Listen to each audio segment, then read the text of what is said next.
to Would I Lie to You, the show where it's a talent to tell tales. On David Mitchell's team tonight, next to the Aran sweater Mrs. Brydon knitted me, he's my favourite ever jumper. It's Olympic long jump gold medalist Greg Rutherford.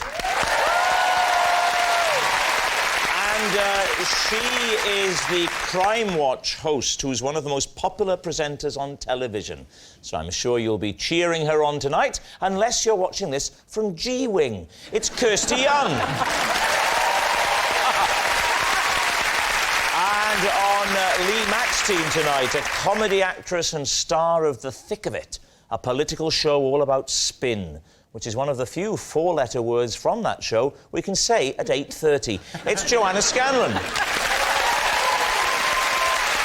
And a comedian who's come here all the way from Germany. I said to him, "You're a star?" And he said, "Thanks very much, I am quite famous now." It's Henning Wehn. So we begin tonight with round one. It's Home Truths, where our panellists read out a statement from the card in front of them. Now, to make things harder, they've never seen the card before. They've no idea what they'll be faced with. And it's up to the opposing team to sort the fact from the fiction. Kirsty is first up. Kirsty, off you go. OK. I have 5 chickens, all named after my favourite newsreaders. Oh. Well, there we are. Right, Lee's team, what do you think? What are their names? Their names are Anna Ford, Yeah. Jan Leeming, Another newsreader. Selina Scott, Newsreader. Oh. 2 Scottish ones, Viv Lumsden and Mary Marquis. They were very well-known newsreaders in Scotland. What, specifically for Scottish news? There is Scottish news, yes. You didn't mention Angela Rippon, did you? Angela Rippon died. Not the newsreader, the chicken. Actually, it was Moira Stewart that died. Oh, not Moira. This is Chickeny Moira Stewart that's passed away. Chickeny In case Moira any viewers Stewart. are upset, newsy Moira Stewart is as fit as she's ever been. Well, as long as she can... Yeah, Can I just ask, is that a joke about Moira Stewart, or did you really have a chicken called Moira Stewart that died? I really... It's just the way you're looking at me is putting me off. I really had a... I have to say, this Kirsty... is not the first time a woman has said that to me. What breed of chicken are they? They are Burford Browns and Cotswold Leg Bars. Right, do you know enough about chickens? Are they real chickens, then? Yeah, those are real chickens. How do you know so much about chicken? You seem to know a lot. Well, I know that... well, in Waitrose... I thought for a minute then you were some sort of farming expert. It turns out you're just very middle class. Exactly. And they've got those Cotswold leggy ones, I've noticed, the eggs. Can I ask why you didn't have any male newsreaders? Well, because we actually... Well, I'm going to have to say it now. We didn't want a cock. Is it me or is it getting hot in here? When you say they are your favourite newsreaders, how Can I just say, of all the people we've had on the show, you're the most... It sounds like you're actually interrogating. Well, how do you rate newsreaders? That's the thing I want to understand. Well, if you've been in the newsreading game as I have, Henning, it's a bit like... I'm sure when you watch stand-ups, you think, well, they're good, they're not so good, they're... Oh, I hate a lot of them. Right. Well, So why was that one Selina Scott and not that one? well, funny you should ask that. Selina Scott, particularly beautiful, with sort of blondish feathers. So Jan Leeming, then, what were her markings? Well, The chicken, not Yes. Jan Leeming. Well, she's a rather dignified bird, and she's a very good layer. Again, are we... You asked for it.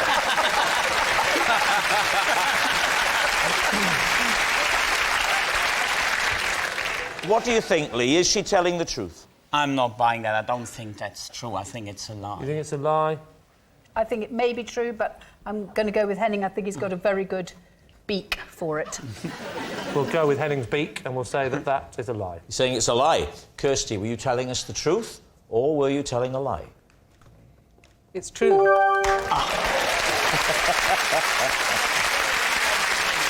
Yes, it was true all along. Kirsty does have 5 chickens named after newsreaders. Henning, it's your turn.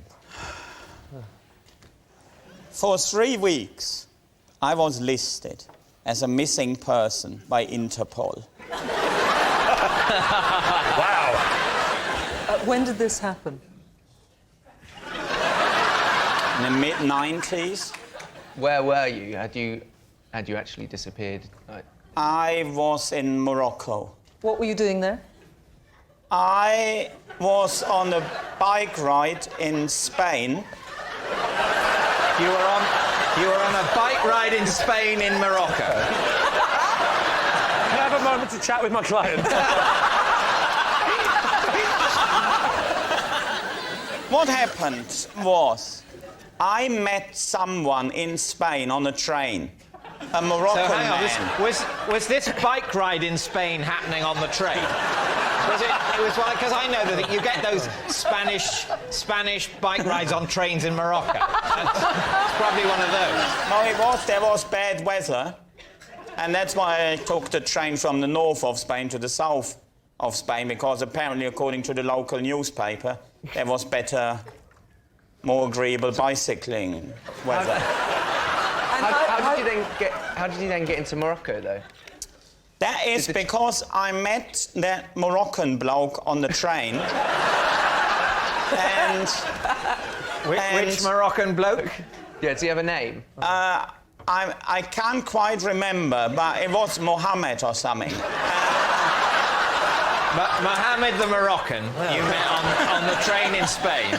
He asked me if I wanted to join him to go to Morocco. And then I thought, well, I've never been outside Europe. In for a penny, in for a pound.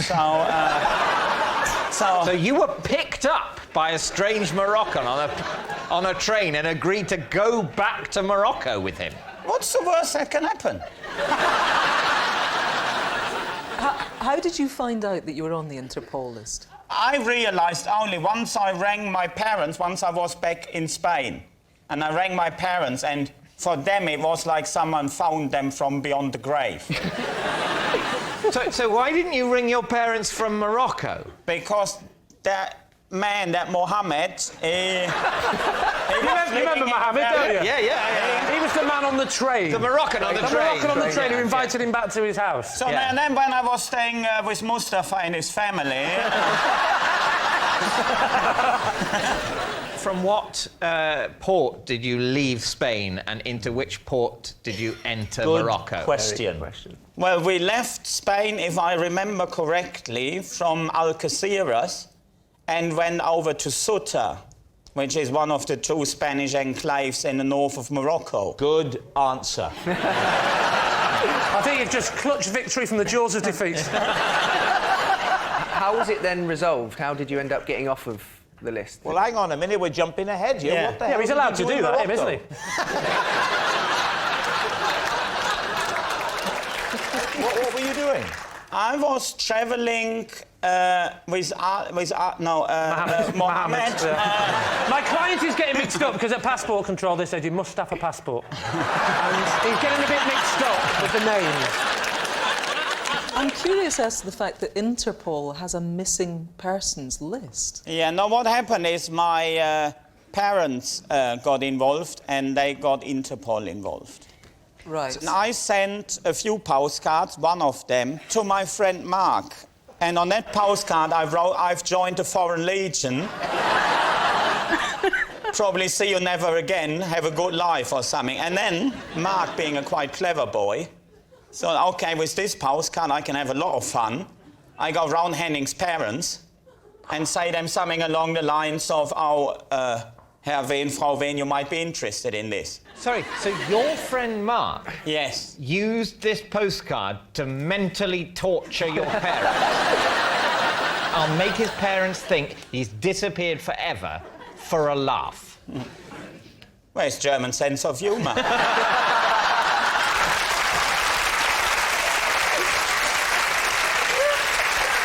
What do we know about this Moroccan chap who we're calling Mohammed? He hadn't been home for many, many years.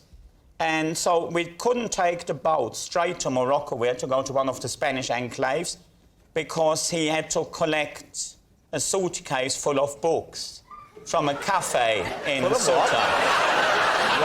Why did he have a suitcase full of books? Because someone left them there for him. But why books? in a suitcase? Well, it was back in the mid-90s, people were still reading. So he went to a cafe in the Spanish enclave of Morocco Yes. to collect a suitcase which he told you was full of books. Well, I suppose a friend of his left them there. Yes, but I why? mean, you know what it sometimes is like, isn't it? Like, well, I can't quite think of an example. But if he could, it would be like that. This Interpol list that you were on, can you just elaborate on how your parents got you onto it? Well, they rang the consulate, and they rang all Which sorts consulate? of... The German one. Which German consulate? Well, the one in Morocco. They And didn't the ring one the in- police. They rang the German consulate in Morocco. Well, that's how you would go about it, wouldn't you? It's I no don't good know. ringing your local Bobby. And what happens then with the list? Do you just... They have to tell Interpol, stop Yeah. looking for Henning. We Yeah, I found him. suppose so, yeah. Well, did they? For all My we know, they're parents aren't still quite- looking for you now. I'm safe. So what do you think, David? Does any of that have the ring of truth, or has he made all that up? What do you think, Kirsty? I think it's so odd and inconsistent and unlikely that it must be true. Yeah, that's what I'm leaning towards as well. Yeah. I think that as well. I think it's true. Yeah. Henning, was that the truth, or were you telling a lie? Well, this story is true.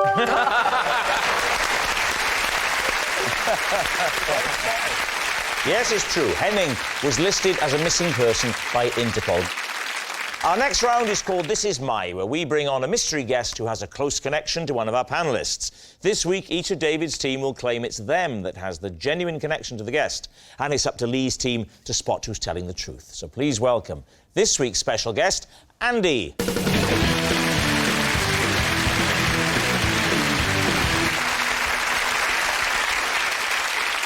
So, let's start with Kirsty. What is Andy to you?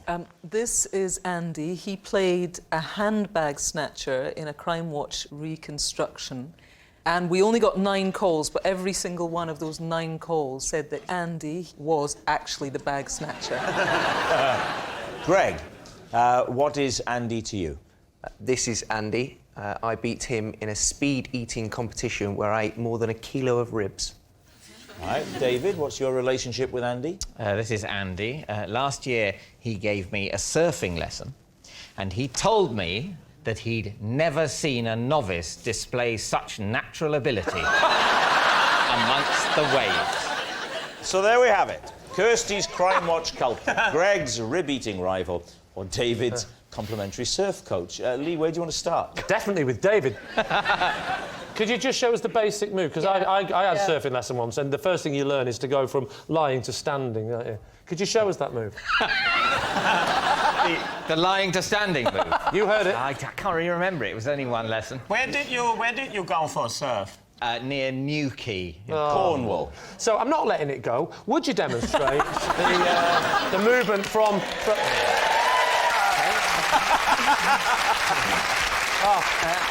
This should be interesting. Yeah, well, I'm So you're lying on the board. I'm helping you as much as I can. lying on the board. And watch the movement, ladies and gentlemen. Watch as he gets to the I'm stand. sort of paddling along. Nice. Yeah. Oh, yeah. And then Paddling, you yeah. get up to your knees first. Oh, do you? And then, so I'm on my knees Then now. I'm turn still a bit 90. shaky, though. Yeah, yeah. I'm a beginner, basically. But you're a natural. Already I'm showing promise. Do you? I'm- See, I haven't fallen in. You've not. And then... You're the then only person I know that actually, when they were doing it, were dressed like that. Yeah. So you're on your knees. Yeah, and then I stand up on it. Do it. All right. Can I use Oh, that? that was the... What I did that not everyone can do is actually leant on a wave. Because you can. That's, you know, if you hit water at enough speed, it's like concrete. And similarly, for me, it's just up. There you go. And then I thought I'm surfing that way. But then, if you want to turn round, you just move the tiller and. why were you down there, and why had you decided? You don't strike me as a man of the sea. It was a stag do. A friend of mine was getting married. I know what stag do's are. In the run-up, he decided it was a weekend in Cornwall. Who was the friend? His name was Robbie. David, what size was the board? What size is the board? Yeah. That's him giving him time to think, the reiteration of the What question. size? The board Oh, what size? size? The board of the side. You want me to tell you the board size? Yes. Normal. Normal size. Normal. What size is a normal size How long board? is this? Well, this surfboard was 6 feet long. 6 feet. 6 feet. Could have been That's a less. Could very have been short more. surfboard. 10 that foot was- would have been believable. 6 foot is not believable. 6 foot, yeah, but he's quite a maverick. To be honest, I didn't Surf. measure it. One final question. What else did you and the guys get up to on the stag weekend, David? We had a curry. Rock and roll. Cornish curry. If you go to the seaside, you're not having a curry, you're having fish and chips, don't you? And what sort of stag do goes all the way to a Newquay and say, well, I really fancy now some naan bread. I must say, if that's the part that you think is the chink in my armour, that stag do wouldn't have a curry on the seaside, then I reckon I'm doing all right. Right, Lee, who's next? OK, Kirsty. Yes. Just remind me again of your Well, thing. this is Andy, and in a Crime Watch reconstruction, he played a bag snatcher, and we only got 9 calls on the particular reconstruction, and every single one of them actually named Andy as the real bag snatcher. He was representing the criminal, yeah? And Yeah, the bag snatcher. the bag snatcher. How much money was in the bag? Well, that was the reason, because we wouldn't normally have something like a bag snatching on Crime Watch, because although it's serious for the person it's happened to, it's not. But is this where you're going to relatively pretend that it was more serious. serious? She wouldn't let go of the bag, so it ended up as kidnap. No. No, you shouldn't make light of it, Lee. It's crime.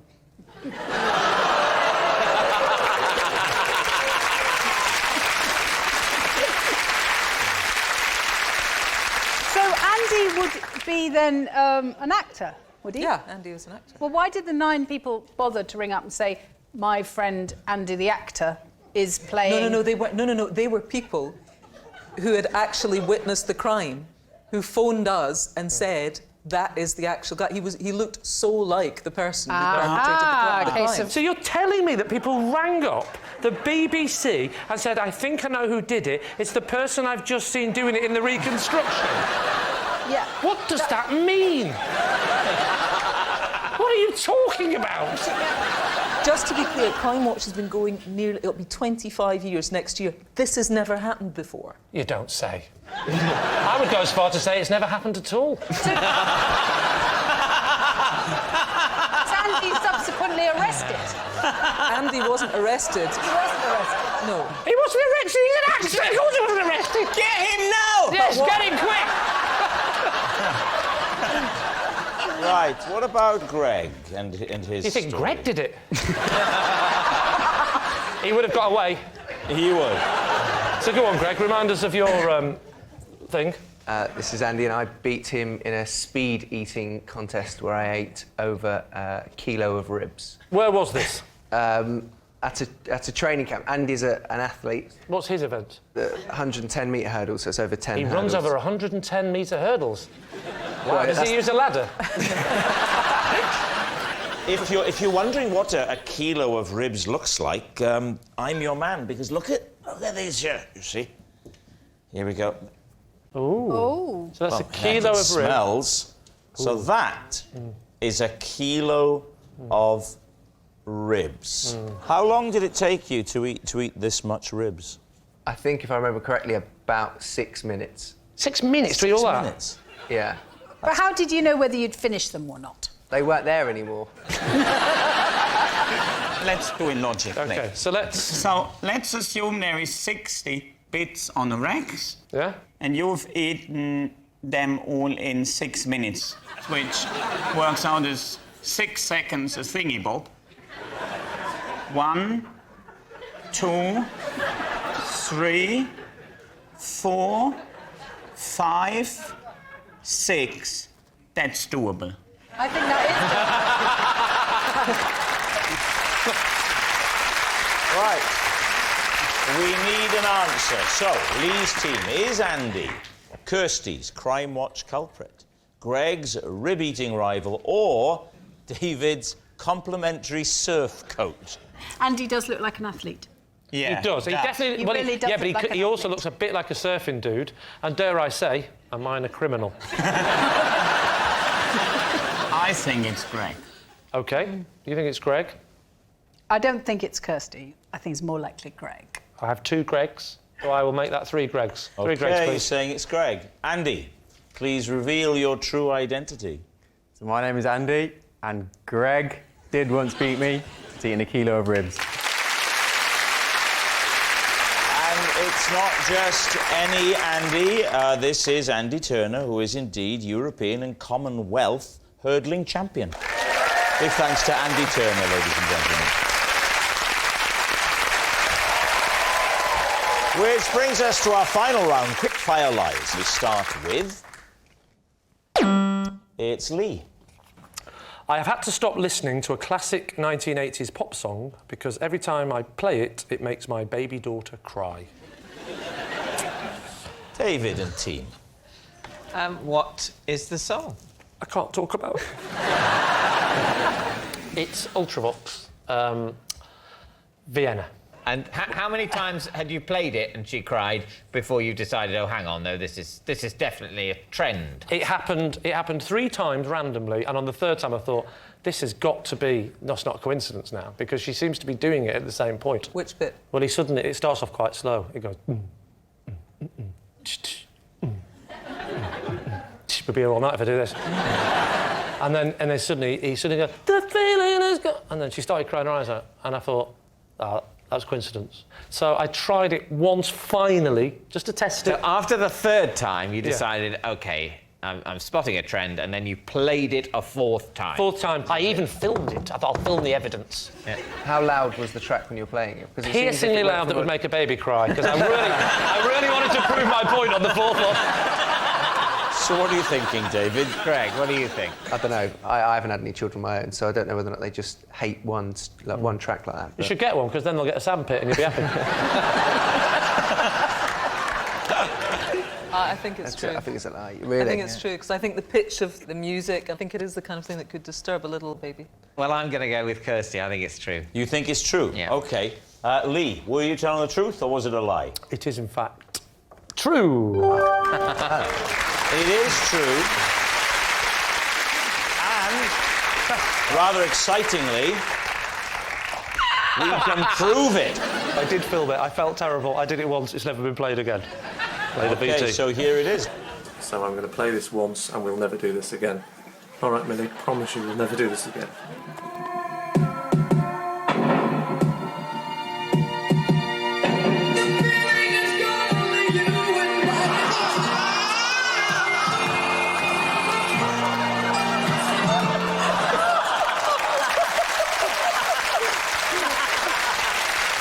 So sorry, Millie.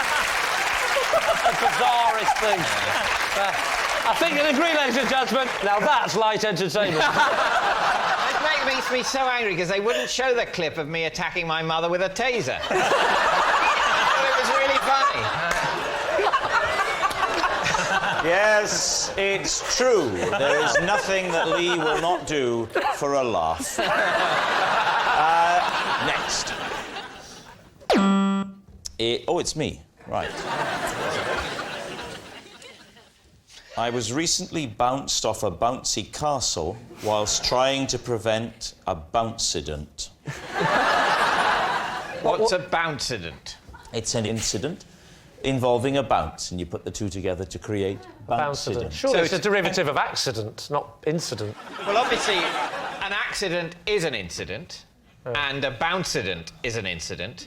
Was this bouncident an accident? It was a bouncident waiting to happen. How did you go about preventing the bouncident that might or might not have happened? I'll tell you everything. let me set the scene for you. It's early summer It was the birthday party of a small child. Was you invited or just turned up? Look, let's be clear. There's a children's party in a church hall. Yeah. I'm attending because it's the party of my nephew. Yeah. And there's a bouncy castle. Whoa, in the church hall? I know, I've never Indoors? seen Yes, that. yes. An indoor bouncy castle? Indoors? Yes. How big No, was there it? wasn't. No, there... How did they get it in the door? That's a fire hazard. I'm not an idiot. How did they get it in the door? We've got him. No, I'm sorry, church hall, is that where the service is being held? No. This is It's no. the adjacent This is building. Church Hall was our Prime Minister during the war.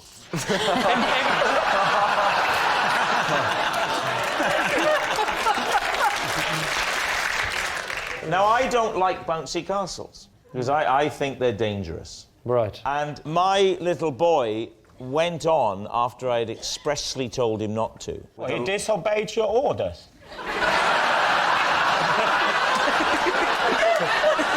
worst father I've ever, most incompetent father. Well, I don't like to say, but I think the boy's better off in care.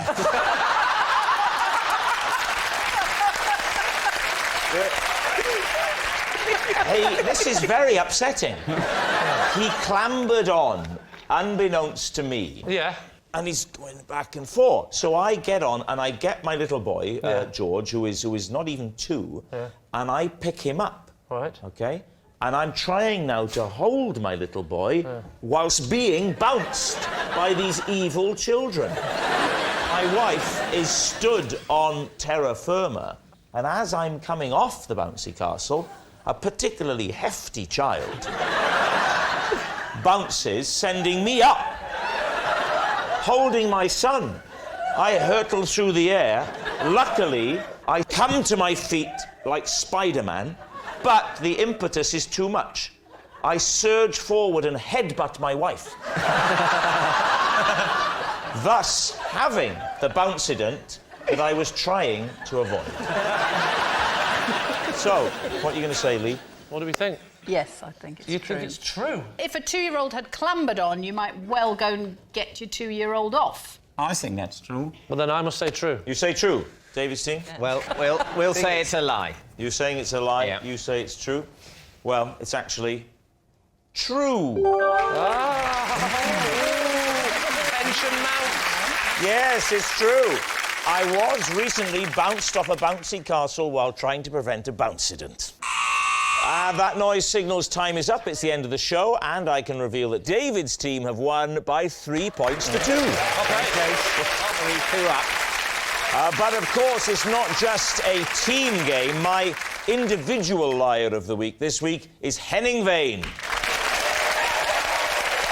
Yes, Henning Wehn.